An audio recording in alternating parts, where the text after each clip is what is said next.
sera le prochain numéro 9 de l'Olympique de Marseille? C'est la question que tout le monde se pose depuis quelques jours, encore plus depuis l'officialisation du transfert d'Elie Wahi à l'Eintracht Francfort, qui est intervenu hier soir. L'ancien joueur du Montpellier Hérault s'est engagé pour environ 28 millions d'euros avec le club allemand. Et le dossier du numéro 9 avait été ouvert par la direction olympienne, avait anticipé cette possibilité d'un départ d'Elie Wahi. On avait plusieurs pistes qui avaient été évoquées, qui avaient fait beaucoup parler, dont on avait parlé sur la chaîne et sur l'ensemble de nos réseaux sociaux, notamment celle menant à l'international mexicain de Feyenoord, Santiago Jiménez, celle menant à l'Hollandais de l'Ajax Amsterdam, Brian Brobert. On avait également évoqué les noms de Marcus Rashford, d'Evan Ferguson et de Mathys Tel. Visiblement, aucune de ces pistes ne devrait aboutir, étant donné que le premier nom devrait se diriger vers l'AC Milan, tandis que le deuxième devrait rallier la Première Ligue. Et finalement, une nouvelle piste est apparue hier, une piste assez surprenante, étant donné que le nom n'avait pas été évoqué jusqu'ici, mais une piste qui ne m'a pas du tout surpris, moi personnellement, puisqu'on en avait déjà parlé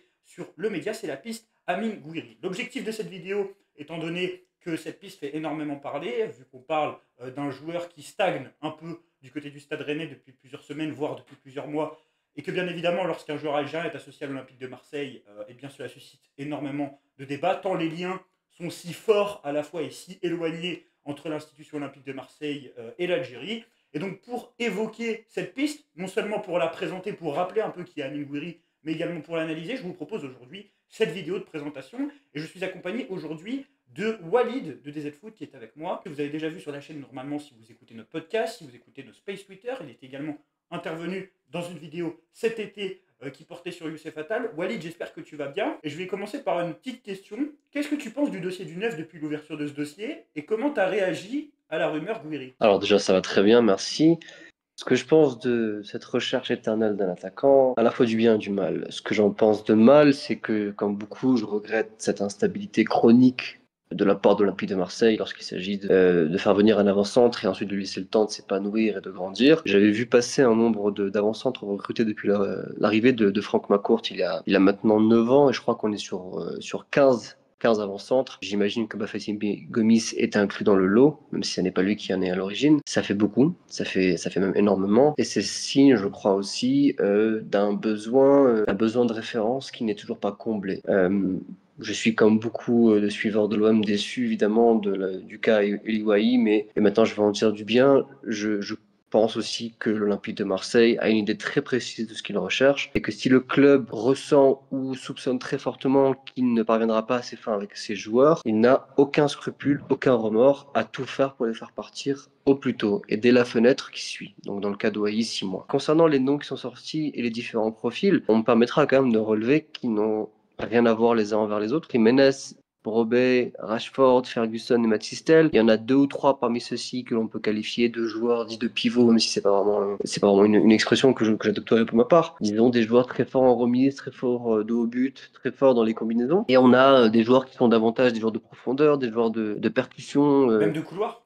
Oui, même de couloir pour certains. Bon, on va parler du cas Gouiri un peu plus tard, mais voilà, je sais pas s'il y a une vraie constance dans l'identification du profil, et je pense que c'est très fortement lié au fait que l'Olympique de Marseille hésite. L'OM hésite. Faut-il mettre le paquet dès cet hiver sur un numéro 9? Faut-il prendre un joueur qui puisse faire l'affaire d'ici à la fin de saison et ensuite mettre réellement sur le paquet sur un joueur avec cette fois-ci peut-être l'avantage de la Ligue des Champions et d'une manne financière plus conséquente, je ne sais pas. Et même parmi ces profils maintenant, on peut aussi se demander si l'OM cherche à trouver un joueur qui soit complémentaire à Mopé, un joueur qui soit du même genre que Mopé mais meilleur, ou un joueur qui soit une espèce de troisième voie, si l'on considère que Mombagna, Mopé et Vaz sont 3 profils différents. Exactement, Walid, c'est exactement ça, vu qu'on a 3 profils qui sont assez différents actuellement à l'Olympique de Marseille. Je me permets juste de faire un petit point informatif pour ceux qui ne sont pas au fait des dernières informations concernant Amine Gouiri avant qu'on se penche sur son profil. On a appris hier aux alentours de 17-18 heures que l'OM négociait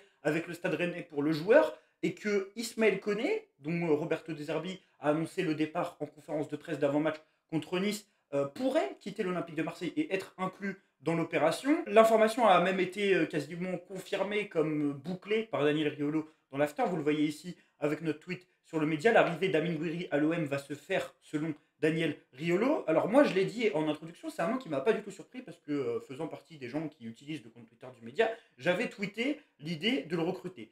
Parce que selon moi, Amine Gouiri, au-delà du poste de numéro 9, c'était un élément qui, de par sa capacité à évoluer à différents postes sur le front d'attaque, mais également de par son profil, un joueur technique, un joueur à la fois créatif et décisif, même si c'est plus trop le cas pour la deuxième caractéristique depuis quelques mois, ça me semblait parfaitement collé avec ce que De Zerbi recherchait pour ses joueurs de côté, voire pour son numéro 9. On avait notamment réalisé ce tweet début janvier. Si Elie Wahi venait à partir cet été ou l'été prochain, pourquoi ne pas se pencher sur Amine Gouiri, en montrant bien que l'ancien niçois était en fin de contrat en 2027, que Rennes semblait accepter un transfert à moins de 15 millions, bon c'est visiblement plus 20 millions que 15 millions, et que l'international algérien restait une référence de Ligue 1 qui avait montré qu'il était capable justement de mettre 15-20 buts par saison. Pour revenir sur le point informatif justement, l'équipe a indiqué que Rennes n'avait pas accepté la première proposition olympienne d'un deal Gouiri-Koné. Le club rennais veut Ismaël Koné en prêt, mais visiblement la première proposition qui a été effectuée a été refusée. Les négociations se poursuivent, continuent de se poursuivre. En tout cas, l'OM est prêt, selon la Provence, à inclure d'autres joueurs dans la transaction, étant donné que le club rennais est intéressé par d'autres éléments, comme par exemple Chancel Mbemba ou Bamo Meïté. Walid, toi, tu penses que ça peut être un deal intéressant de recruter Amine Gouiri sous forme d'échange ou de transfert, en plus de joueurs à refourguer, on va se dire la vérité, parce que c'est pas des titulaires à l'OM. Je pense que ça peut intéresser le Stade Rennais. Écoute, ouais, je pense que c'est tout à fait intéressant pour les deux clubs et que les deux y gagnent. Dans le cas du Stade Rennais, on sait que c'est désormais Jorge Sampaoli qui entraîne le club et d'ailleurs ça ne surprendra personne à Marseille. Il a cette volonté de jouer avec 80 milieux de terrain, ce qui fait qu'ils ont cette volonté absolue de recruter dans cette partie-là du terrain et c'est en ce sens Ils que voulaient ronger le fait, notamment à une certaine période. effectivement, Valentin Rongier, le fait qu'ils aient identifié le profil d'Ismaël Koné fait sens.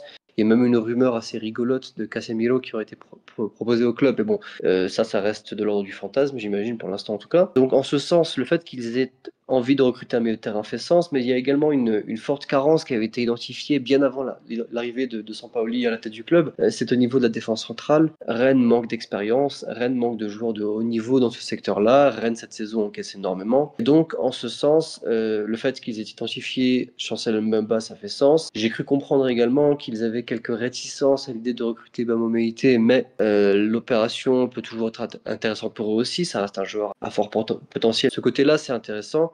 Et pour l'OM, évidemment, le fait d'arriver à se délester d'un certain nombre de profils jugés indésirables ou n'ayant aucun avenir ou ne servant à d'autres qu'à impacter les finances dans le cadre de Mbemba, évidemment, c'est intéressant. Plus arriver dans l'autre sens à s'attacher les services d'un joueur qui peut occuper l'ensemble des postes offensifs, et on va en parler davantage par la suite.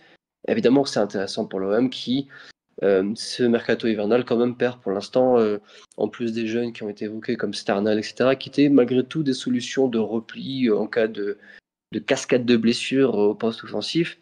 Perdrait également Ismaël Koné, sachant que Amin Harit est toujours blessé. Voilà, ça commence à faire beaucoup pour l'OM, donc se renforcer par un joueur très polyvalent, c'est toujours intéressant.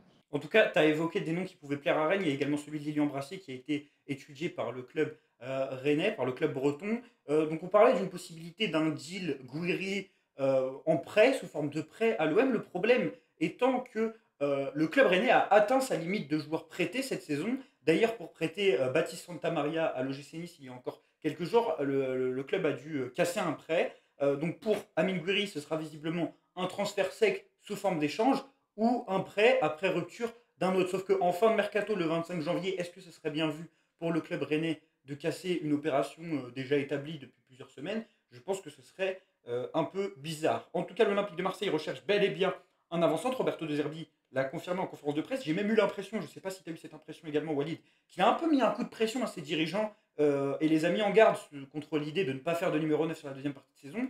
On a ces déclarations devant nos yeux. Si Elie part, il sera remplacé par un attaquant fort. On aura un attaquant, donc il utilise clairement l'affirmatif.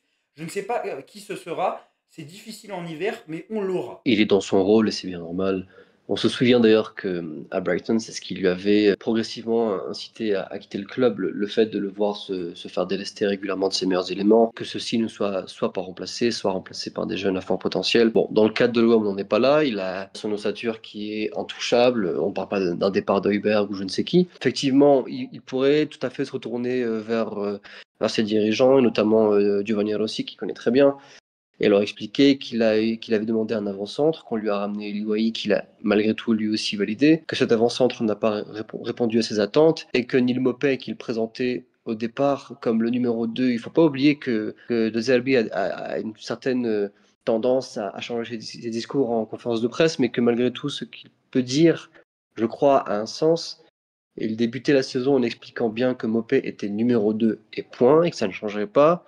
Maupay s'est progressivement imposé, mais pour autant, est-ce qu'il le voit comme un réel titulaire indiscutable et donc capable d'évoluer sur la durée dans son équipe et capable également de prendre la tête d'une attaque qui est supposée être effective en Ligue des Champions? Je suis absolument persuadé que non, et je pense qu'il est aussi conscient que nous de ses limites. Donc effectivement, c'est une façon de dire à ses dirigeants, voilà, je suis prêt à atteindre les objectifs de mon côté, vous, vous devez répondre à mes attentes et me donner un effectif sans cesse meilleur. En tout cas, ce numéro 9 attendu semble visiblement être Amine Gouiri. La piste, comme on l'a dit, actuellement centrale, l'OM travaille dessus. En interne, selon l'équipe, on estime qu'une arrivée de Gouiri ne peut être conclue que dans le cadre d'un prêt de Koné dans l'autre sens. D'ailleurs, l'intérêt pour Ismaël Koné émis par le Stade Rennais a été confirmé par RMC. Donc il y a peut-être un deal gagnant-gagnant des deux côtés.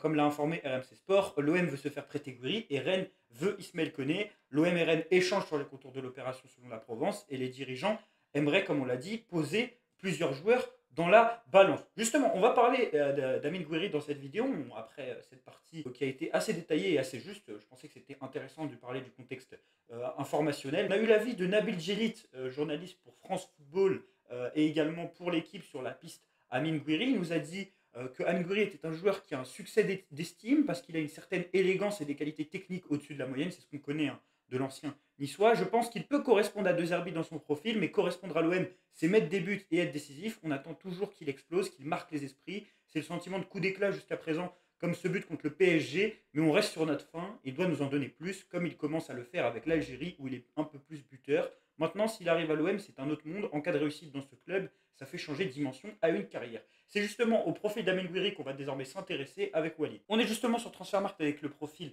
d'Amine Gouiri, joueur de la génération 2000, âgé de 24 ans. Il fêtera ses 25 ans le 16 février prochain. On est sur un attaquant d'1m81 qui évolue à la position d'avant-centre, qui représente l'Algérie depuis septembre 2023. Il me semble, c'était sous Belmadi.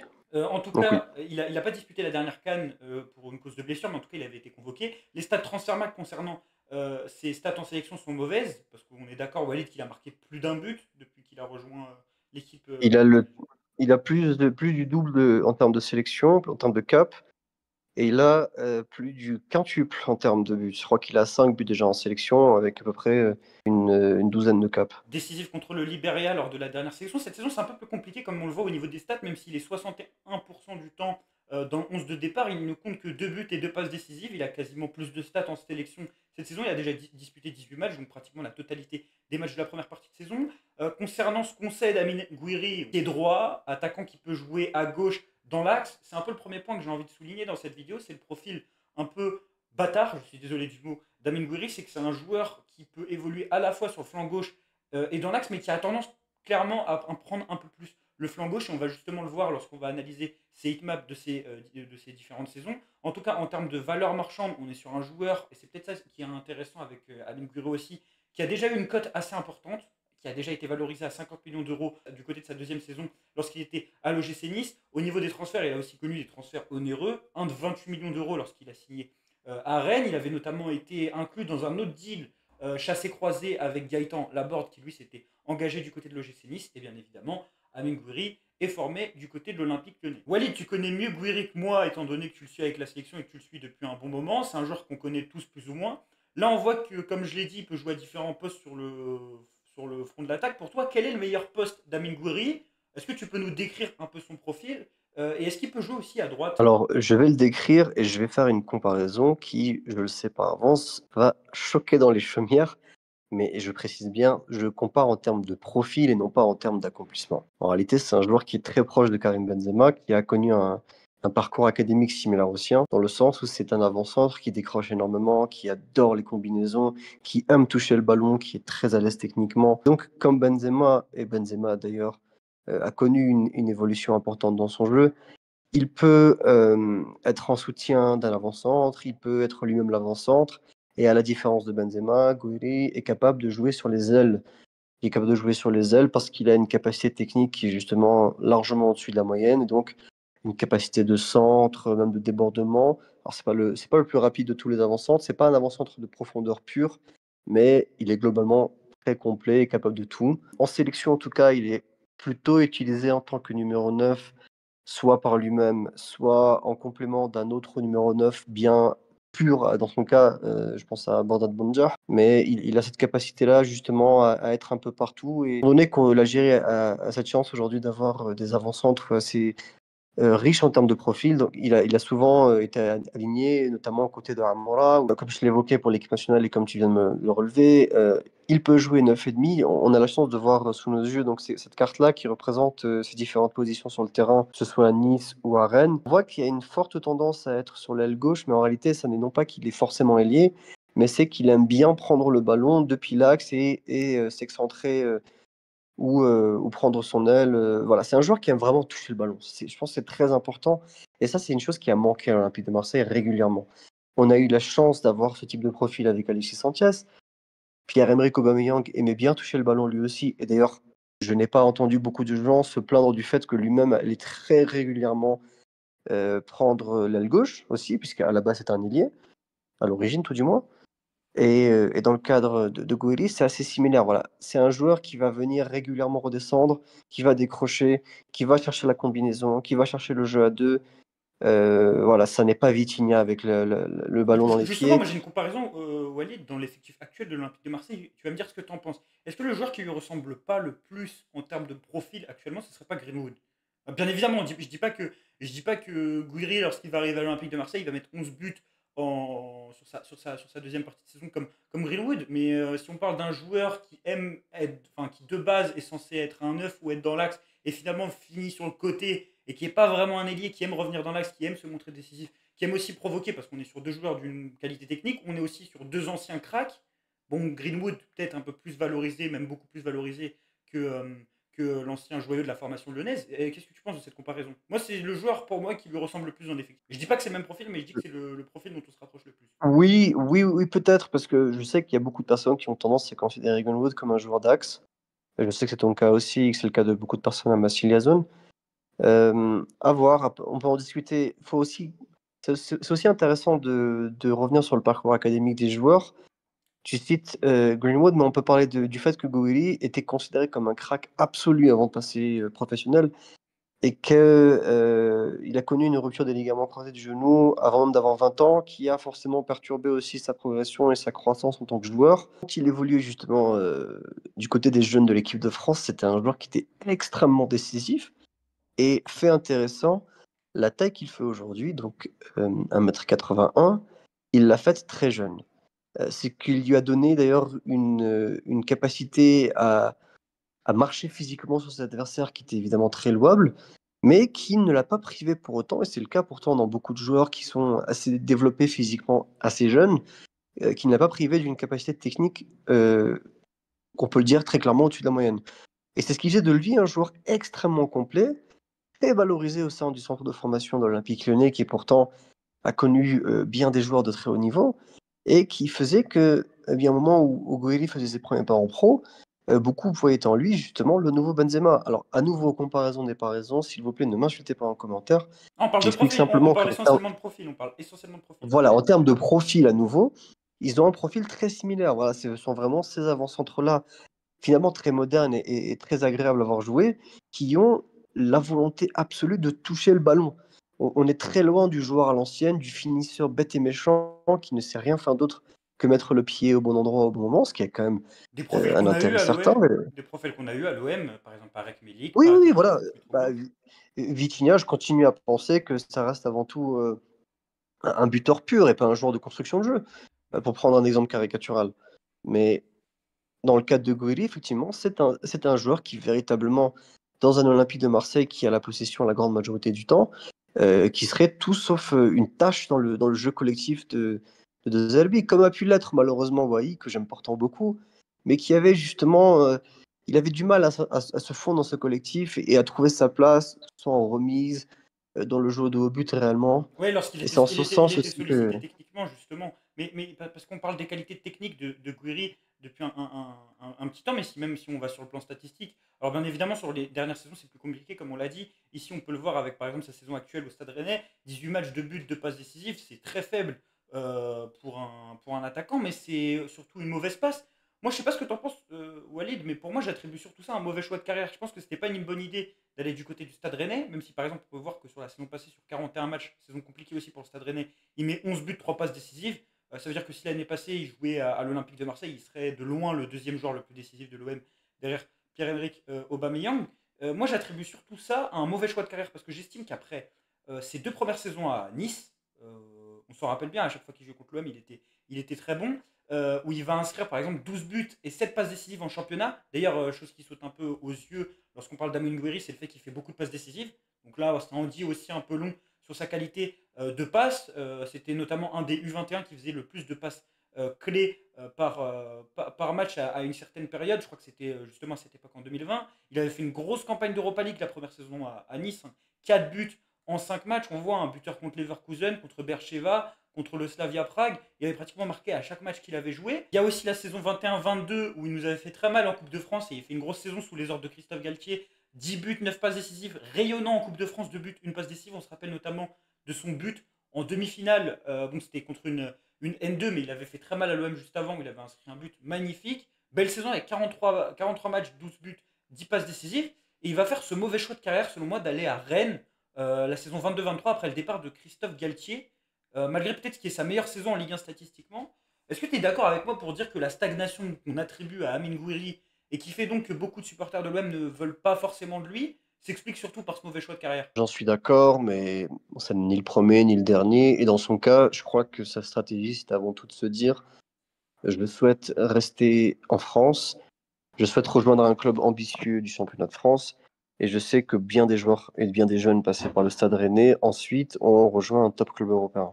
Je pense que c'est sa stratégie. Et finalement, en fait, au Stade Rennais, la première saison est assez intéressante. Comme on le dit, Rennes est en Europa League. 3 passes décisives, 2 buts en 7 matchs d'Europa League, c'est un bilan très louable.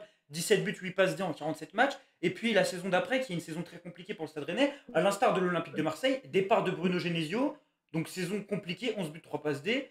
En fait, des problèmes personnels et individuels qui sont, on va dire, corrélés aux difficultés collectives du Stade Rennais. Donc c'est vrai que si on juge Amine Gouiri sur les 2 dernières saisons, dans un Rennes où c'est compliqué, où il y a beaucoup de coachs, où les joueurs sont peut-être bons individuellement, mais où rien ne se passe sur le terrain. Un Rennes qui joue aujourd'hui pratiquement le maintien, c'est compliqué. En tout cas, en équipe d'Algérie, on le disait, un Transfermarkt se trompe sur les stats, mais but contre la Guinée, but contre le Libéria, but contre le Togo, passeur contre le Togo, en fait décisif à chaque match. Walid, toi, quelle est ton impression d'Amine Gouiri depuis son arrivée en équipe d'Algérie? Un an plutôt, début de ses difficultés avec le Stade Rennais. Quel est le jugement que tu tires, toi, de ce joueur quand tu le vois en sélection? Écoute, en sélection, après des premiers pas qui étaient relativement timides, il a démontré une capacité à être décisif assez incroyable.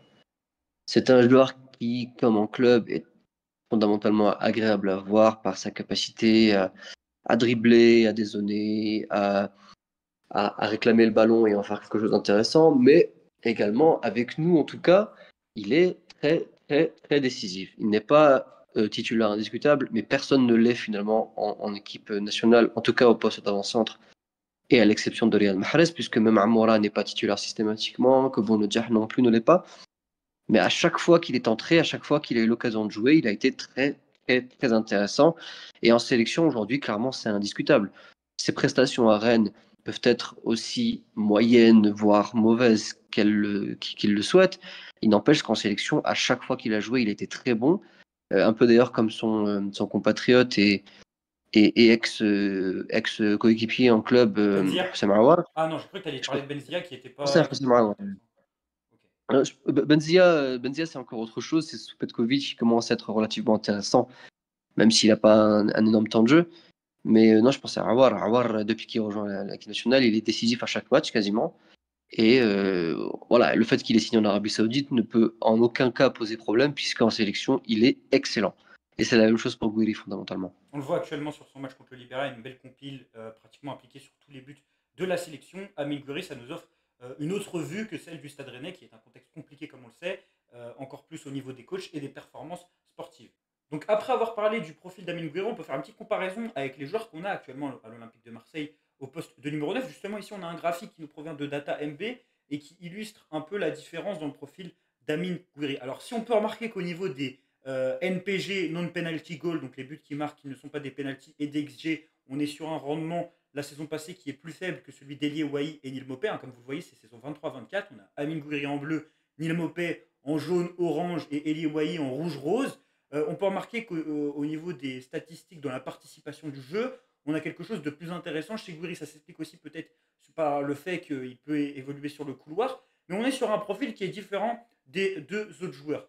Toi, Walid, objectivement et dans l'absolu, est-ce que tu penses qu'Amine Gouiri, à l'heure actuelle, ou en tout cas celui qu'on avait il y a 2 saisons dans un bon contexte, c'est d'une qualité, d'un potentiel et d'un rendement supérieur à Elie Ouahi et Neil Mopé dans le jeu de Roberto De Zerbi? Je pense qu'il n'y a même pas un semblant de comparaison possible. Avec tout le respect que j'ai pour Neil Mopé, il mène une carrière à la hauteur de ce qu'on attendait de lui, c'est-à-dire un joueur moyen plus, qui reste un joueur de première division, ce qui est intéressant. Il a même joué quand même dans le plus grand championnat du monde, mais qui, malgré tout, ne sera jamais un joueur qui mettra 15 buts en championnat ou même qui a la capacité, selon moi, à avoir le niveau Ligue des Champions. Voilà.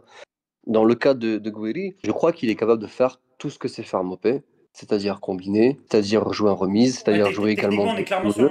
on est clairement sur un joueur qui est supérieur techniquement, même si la dynamique actuelle est pas superbe, ça reste toujours au-dessus, on est d'accord. Bah, il est supérieur techniquement, il est supérieur en termes de capacité de finition, il est supérieur en termes de capacité de remise et de combinaison, il est supérieur en termes de vision de jeu, puisqu'il peut être un excellent passeur véritablement.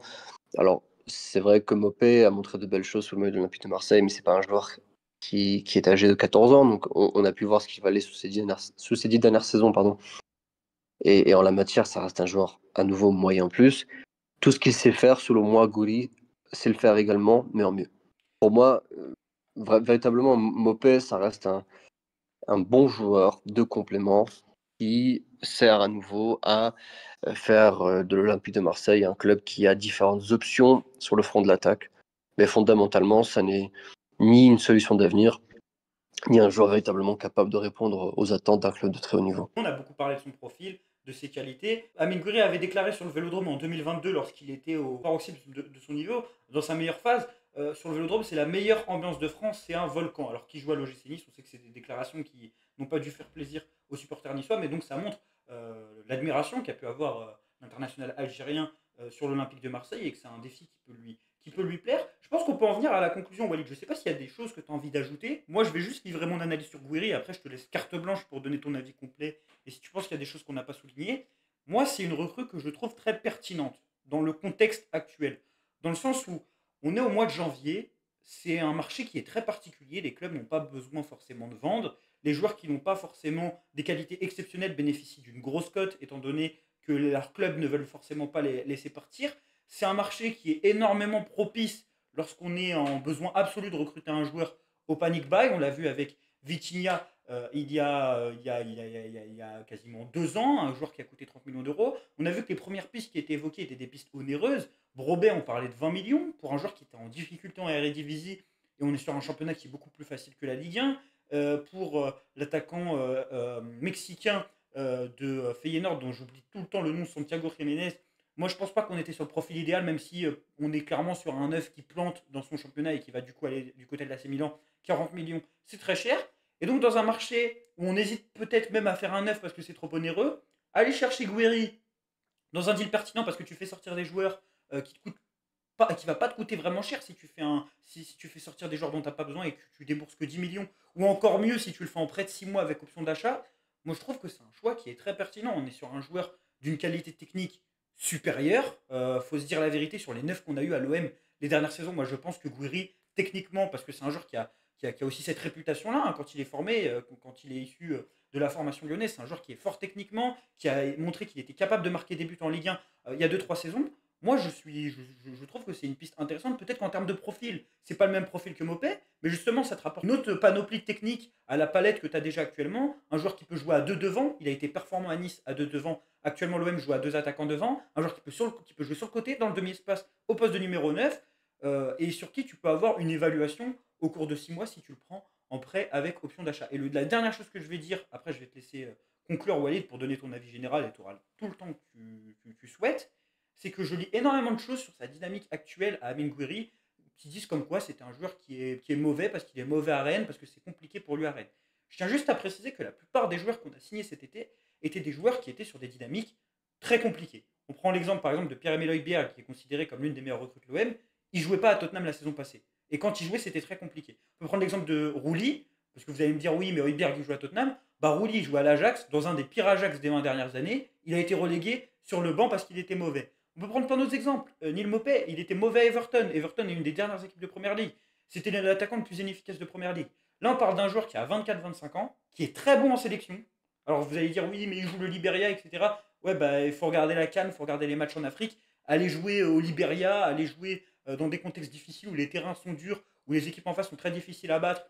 Si vous avez regardé la dernière CAN, normalement, vous en êtes conscient, si vous êtes un minimum honnête, qui met ses buts, qui à Rennes a mis ses buts sur sa première saison quand il était dans des contextes un minimum favorables, comme par exemple à Nice, a mis ses buts, a montré qu'il avait des qualités techniques, était même désiré l'été dernier par le Bayer Leverkusen. Je pense que c'est un joueur de qualité, Gouiri. C'est un joueur de qualité. Un joueur de qualité en difficulté à relancer. Et c'est quasiment que ce qu'on a à l'OM ces dernières saisons. Sanchez avant l'OM, c'est 4-5 saisons très compliquées. Aubameyang, c'est une saison très compliquée à Chelsea où je joue quasiment pas. Donc moi, franchement, Gouiri, je trouve que c'est une belle opportunité dans le contexte actuel. Peut-être que si on était en été, ça ne serait pas le 9 idéal. C'est même pas une recrue idéale, mais je trouve que c'est une recrue pertinente. Et je vais te laisser conclure du coup, Walid, sur Amine Gouiri. Je sais que bien des personnes s'imaginent que lorsque l'on défend la venue d'un joueur algérien à l'Olympique de Marseille, c'est parce que l'on est algérien soi-même. Mais non, je ne défendrai pas la venue de chaque Algérien, mais dans le cas de Gouiri, oui. Pourquoi? Premièrement parce que c'est un joueur qui est complet, qui est très complet, qui peut jouer sur l'ensemble des postes offensifs. Et ça, l'Olympique de Marseille aujourd'hui, eh bien, ne peut pas forcément se targuer d'avoir la chance d'avoir une grande variété. On l'a vu avec les dernières compositions, le coach aligne sans cesse les mêmes équipes parce qu'il y a une certaine homogénéité des profils qui n'est pas forcément le cas avec les remplaçants. Donc, Jonathan Rowe, par exemple, n'a pas la capacité à jouer comme le fait un Rabiot quand il est en son aile gauche. Ismaël Koné, qui devrait quitter l'Olympique de Marseille, également n'apporte pas ce qu'ont apporté les autres à son poste. Et cela, Gouiri pourrait l'apporter. Il pourrait l'apporter à gauche, il pourrait l'apporter en tant que numéro 9 pur, il pourrait l'apporter en tant que numéro 9 en second support d'un second attaquant qui serait le principal. Il pourrait l'apporter même qu'en numéro 10, si jamais on souhaite le faire jouer comme un Amin Harit. Il pourrait même l'apporter comme il est droit, même si c'est un poste qu'il connaît un petit peu moins bien. Il a une capacité technique qui est très largement au-dessus de la moyenne. Cette capacité technique-là, c'est, je crois, l'argument et le vrai argument en faveur de sa venue à l'Olympique de Marseille.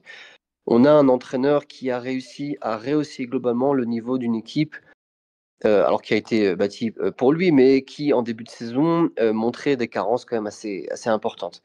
Avec des joueurs à la qualité technique supérieure, on gagne du temps.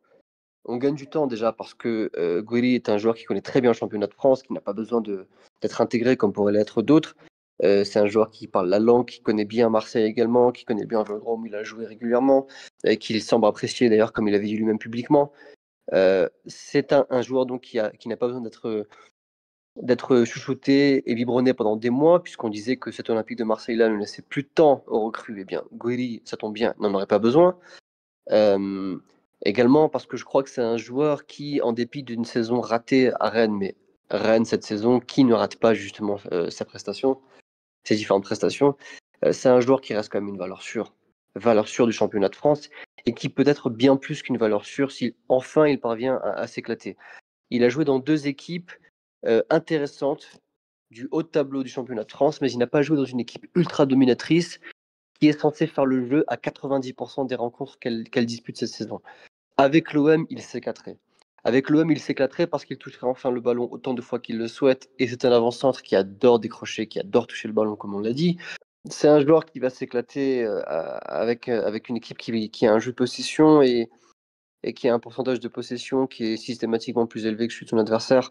Parce qu'à nouveau, c'est un joueur qui adore toucher le ballon, qui adore créer le décalage par la passe, par le dribble, face à des blocs bas et renfermés. Et ça, c'est une qualité évidente et très utile pour le collectif de Roberto De Zerbi. Voilà, tout autant de qualités qui font de lui un joueur, je trouve, complet, un joueur qui quand même reste à l'aube encore d'une potentielle explosion. J'y crois toujours. Il y a encore 2 ans, comme on l'a signalé, il valait 50 millions d'euros quand même. Et à nouveau, dans le cadre de cette opération-là, l'Olympique de Marseille aurait la chance de se délester de joueurs qui n'estiment pas adaptés ou qui estiment qu'ils ne s'adapteront jamais à ses attentes et à son projet. Et avec Gouiri, il aurait la chance justement de combler tous les postes offensifs. Plus besoin d'avoir nécessairement un remplaçant pour le poste d'ailier droit, plus besoin de combler avec du bricolage ici ou là. Gouiri est un joueur authentiquement polyvalent et qui pourra apporter une solution et une palette supplémentaire à l'attaque de l'Olympique de Marseille, qui a été jusqu'alors assez intéressante, mais qui, je le trouve, en 2025, patine un peu pour différentes raisons. Enfin, et dernier point, j'estime que le duo Mopé-Vas, alors même s'il n'y a que 16 matchs à disputer, mais ça reste quand même assez léger. Vas est un bon joueur, mais il n'a que 17 ans. Mopé est un joueur assez intéressant, mais il a des carences assez évidentes et qui se sont révélées aux yeux de tous récemment. Voilà, Gouiri, au moins, ce serait une valeur sûre. Gouiri, bien servi, bien alimenté, bien en forme. C'est toujours un minimum d'une dizaine de buts en championnat de France, peut-être même une quinzaine, peut-être même une vingtaine. Voilà, je crois que l'on est sur la bonne affaire. Le joueur disponible à prix malin pour le mercato hivernal, le joueur qui connaît déjà le championnat de France, le joueur qui semble également très intéressé à l'idée de rejoindre l'Olympique de Marseille, et ça n'est pas le cas nécessairement de toutes les recrues. Voilà, je pense quand même qu'il coche énormément de cases et que, en ce sens, on ne peut, je le crois, que militer pour sa venue. Eh bien, je suis convaincu, Walid, je l'étais déjà un tout petit peu, je le suis encore plus. Merci beaucoup, Walid, pour ta participation. Je rappelle, Walid, rédacteur en chef adjoint du média DZ Foot, premier média peut-être francophone sur le football africain, tout simplement. De loin le meilleur média, que ce soit historiquement ou même actuellement, sur le football algérien. Je te remercie énormément, Walid, comme vous l'avez compris, qui est supporter de l'Olympique de Marseille. Je pense que c'était assez visible et il l'a lui-même dit. En tout cas, conclusion sur Amin Gouiri, moi, on est tous les deux d'accord, on le signe. Moi, je vais peut-être être un peu plus attentif au deal qui sera conclu. Si ça se conclut, bien évidemment, parce que ça peut ne pas se faire. Hein. Là, au moment où on en parle, c'est une piste chaude, mais c'est pas forcément une piste qui va se faire, qui va aboutir. Ce seraient les conditions du deal. Est-ce qu'on est sur un prêt de 6 mois? Est-ce qu'on est sur un prêt avec option d'achat? En fait, à la fois, si on signe Guiri, si on le relance complètement, il faut absolument pouvoir avoir la main dessus. Mais à la fois, si on dépense une grosse somme et qu'on reste sur le Guiri de Rennes, on peut se retrouver quand même avec un joueur qui va être difficile à faire partir, même si je pense que Gouiri à l'OM dans des bonnes conditions, c'est un joueur qui va être relancé. Imaginons que l'OM ait Mason Greenwood à droite, un très bon neuf la saison prochaine en Champions League, et le Amine Gouiri de Nice, voire même mieux, complètement relancé, comme l'OM a relancé énormément de joueurs sur le côté gauche, je pense qu'on peut avoir une attaque incroyable. C'est en tout cas ce que j'espère. N'hésitez pas à liker la vidéo, à vous abonner, à aller suivre le compte Twitter de Walid, et puis on se dit à la prochaine, et allez l'OM.